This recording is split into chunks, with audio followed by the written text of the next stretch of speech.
खर तर आज सादर करणार आहे ती काही कविता नाही, फक्त शब्दरचनाच म्हणूया आपण ह्याला. म्हणजे समाजात अनेक दुर्दैवी घटना घडत असतात. त्यातील जर आपण एखादी घेतलीस तर ती होईल घराची विभागणी. आणि ह्या विभागणीनंतर त्या घरातील वृद्धांना होणारा त्रास. मुळात त्रास जरी दाखवत नसले तरी घरातील प्रत्येक व्यक्तीला होत असतोच. पण आपण वृद्ध लोकांच्या दुःखाचा विचार करू.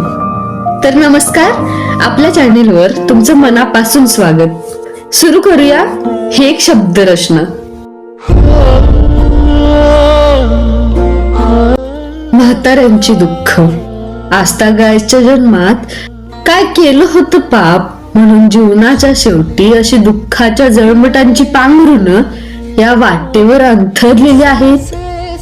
आजतागायच्या जन्मात काय केलं होतं पाप, म्हणून जीवनाच्या शेवटी अशी दुःखाच्या जळमटांची पांघरुणं या वाटेवर अंथरलेली आहेत. आम्ही थोडीच असं म्हटलो होतो की तुमच्या शेवटापर्यंत तुम्ही एकत्र राहा, पण इच्छा मात्र अपुरी ठेवू नका की आमच्या शेवटापर्यंत तरी ह्या हसत्या खेळत्या घराची विभागणी होऊ देऊ नका.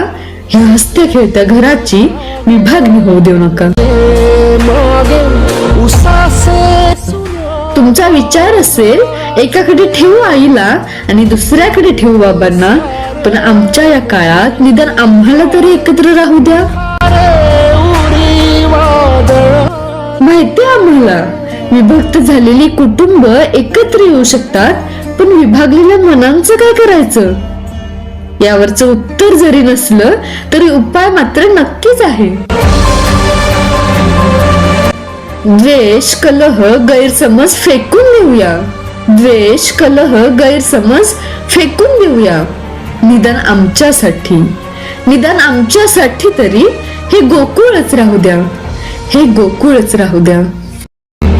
आधार देगा जीवाला छाया हरवून गेली.